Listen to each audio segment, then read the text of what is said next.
Ini saya sudah terhubung dan tergabung bersama dengan Bang Zainuddin selaku narasumber kami pada hari ini dan juga tentunya sebagai pengamat yang akan memberikan tanggapan. Halo, selamat bergabung Bang Zainuddin. Selamat sore Mbak Husnul. Selamat sore juga Assalamualaikum. Bang. Waalaikumsalam. Terima kasih banyak untuk waktunya yang telah Bang Zai sempatkan untuk bisa berdiskusi bersama dengan Tribun Lampung pada sore hari ini, Bang. Ya, sama-sama. Ya Bang, menanggapi kasus yang baru saja terjadi dan sudah kita kupas tadi ya Bang ya, tentang tangan kanan dari Freddy Pratama yang mana ini sudah diputuskan dan hasil pledoi atau putusannya ini adalah hukuman mati Bang. Dan menurut Bang Zainuddin sendiri bagaimana sih Bang tanggapan Abang melihat putusan ini? Apakah putusan ini merupakan putusan yang setara, setimpal atau memang bagaimana Bang? Masih bisa goyang keputusan ini?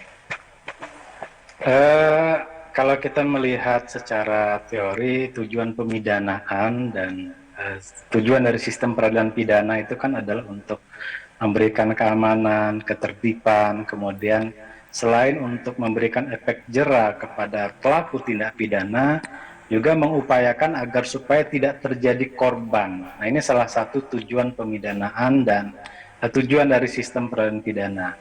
Kalau menurut saya, jadi hukuman mati untuk pelaku tindak pidana khususnya ini adalah tindak pidana narkotika, apalagi sebagai bagian dari tangan kanan dari Freddy Pratama sebagai bandar ya, bandar besar bahkan internet. Ini adalah bentuk kejahatan yang tidak hanya merugikan satu dua orang ya. Kalau pencurian paling yang dirugikan satu dua orang, tapi yang dirugikan ini adalah generasi ya, generasi muda, generasi bangsa yang saya pikir tindak pidana narkotika ini memang harus diberikan ancaman yang bahkan putusan yang maksimal bagi pelaku. Ini tujuannya apa? Tujuannya apa yang saya sampaikan tadi di awal, tujuan pemidanaan adalah bagaimana supaya ini tidak terulang kembali dan menjadi efek jera bagi pelaku maupun orang yang akan melakukan tindak pidana kejahatan narkotika ini. Dan undang-undang dalam Undang-Undang 35 2009 tentang narkotika itu memberikan ruang bagi penegak hukum untuk memberikan ancaman maksimal sampai dengan hukuman mati. Gitu, Mbak Husnul. Oke, artinya hukuman mati ini memang sudah dirasa pantas dan memang ini sudah hukuman yang memang sudah sesuai dengan undang-undang yang memang berlaku ya Bang ya? Ya, di dalam pasal 114 ayat 2 Undang-Undang Nomor 35 Tahun 2009 tentang narkotika, itu ada ruang bagi penuntut umum maupun penyidik untuk memberikan ancaman atau menuntut seorang terdakwa untuk diberikan tuntutan hukuman mati. Artinya apa? Ini akan memberikan pelajaran bagi orang-orang atau masyarakat agar supaya jauhlah dari narkoba. Jangan sampai hasil yang didapatkan kan ini menggiurkan ya, menggiurkan dan miliaran lah kurang lebih itu keuntungannya, tapi memiliki dampak yang sangat luar biasa bagi generasi bangsa, bagi pemuda, bagi ya saya pikir narkoba ini tidak hanya menyerang menengah ke atas, menengah ke bawah, tapi seluruh seluruh seluruh lapisan masyarakat ya. Dan ini tidak memandang tua muda ataupun anak remaja, ini menyasar seluruh lapisan masyarakat, baik itu anak-anak, anak muda, orang dewasa maupun orang tua, termasuk juga para pemakainya yang sampai saat ini nggak hanya golongan-golongan tertentu saja, tapi sampai golongan menengah pun itu bisa menjadi penyalahguna atau menjadi korban dari narkoba itu sendiri, Mbak Husnul. Ya. Tapi ada beberapa statement dan juga ungkapan kata yang tadi dikatakan oleh Andri Gustami ini Bang, katanya ini dirinya merasa tidak adil dengan putusan yang diberikan oleh pihak pengadilan. Dan menurut Abang bagaimana tuh Bang tanggapannya? Apakah memang ini putusannya tidak adil atau bagaimana nih Bang? Kalau yang saya tangkap Mbak, yang putusan itu baru putusan itu yang pertama ya Mbak, yang tangan kanan Freddy Pratama. Kalau yang saya dengar berita ini yang khusus untuk Andri Gustami itu baru tuntutan yang hukuman mati ya Mbak. Iya. Sehingga beliau membacakan pledoi, ya kan? Iya.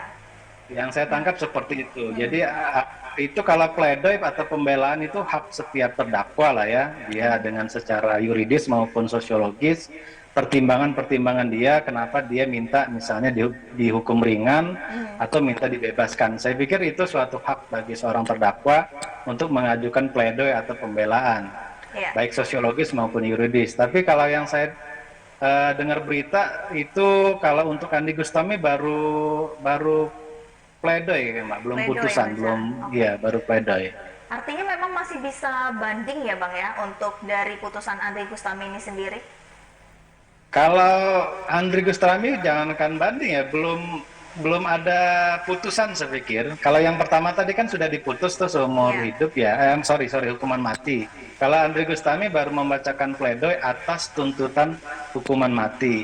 Kalaupun nanti diputus misalnya diputus tetap sama dengan tuntutan jaksa penuntut umum yaitu hukuman mati, tentu saja setiap terdakwa itu memiliki hak untuk mengajukan banding, mengajukan kasasi, mengajukan PK, mengajukan gerasi. Jadi sangat banyak ruang-ruang dari proses penegakan hukum ini bagi seorang terdakwa, Mbak Husnul. Oke. Dan untuk nasib dari Freddy Utama ini sendiri nih Bang untuk saat ini, kira-kira hukumannya nanti seperti apa nih Bang, hukuman yang memang pantas untuk Freddy Utama ini sebagai pelaku utama dari narkoba ini sendiri tuh Bang? Kalau pendapat saya ya tentu saja dengan ancaman hukuman maksimal ya. Undang-undang kita kan mengatur itu di dalam pasal 114 ayat 2 Undang-Undang 35 2009 ada ancaman maksimal sampai dengan hukuman mati. Ini kan memberikan efek jera tentu saja bagi pelaku-pelaku lain agar supaya tidak melakukan perbuatan itu lagi yang bisa menghancurkan generasi bangsa ya, yang segala lapisannya memiliki peluang semua untuk menyalahgunakan narkoba tersebut. Itu saya pikir seperti itu. Oke. Dan mungkin ada Bang kata-katanya dan juga harapannya untuk teman-teman ataupun untuk kedepannya nih Bang, untuk generasi bangsa kita. Yang pertama, memerangi narkoba ini saya pikir tidak hanya tugas bagi penegak hukum ya, tidak hanya tugas polisi, jaksa, hakim, atau advokat, atau lembaga pemasyarakatan.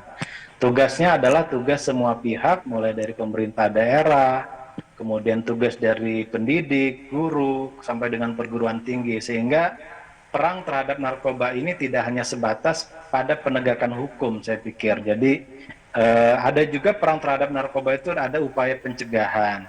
Bagaimana supaya di sekolah-sekolah itu ada, kalau di pemberantasan korupsi kan ada namanya pendidikan anti korupsi. Perlu menurut saya di sekolah-sekolah itu baik dari tingkat dasar, menengah, sampai perguruan tinggi itu juga ada pendidikan anti narkoba. Sehingga anak-anak itu mengerti terkait dengan bahaya dan ancaman bagi generasi, bagi bangsa terkait narkoba itu sendiri.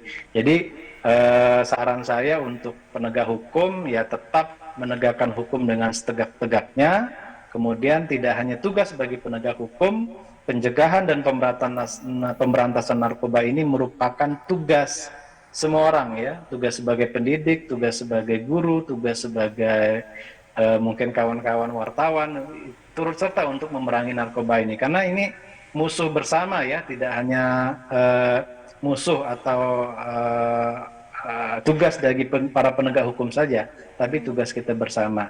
Dan dengan adanya dibuatnya Undang-Undang 35 2009 dengan adanya ancaman mati ya, saya pikir itu menjadi upaya agar supaya tindak pidana narkoba ini tidak menjalar ke semua ranah ya, sehingga ketika ada eksekusi, nah ini menjadi pelajaran bagi pelaku-pelaku tindak pidana narkoba lainnya agar supaya tidak mengulangi perbuatan ini lagi. Gitu Mbak Husnul.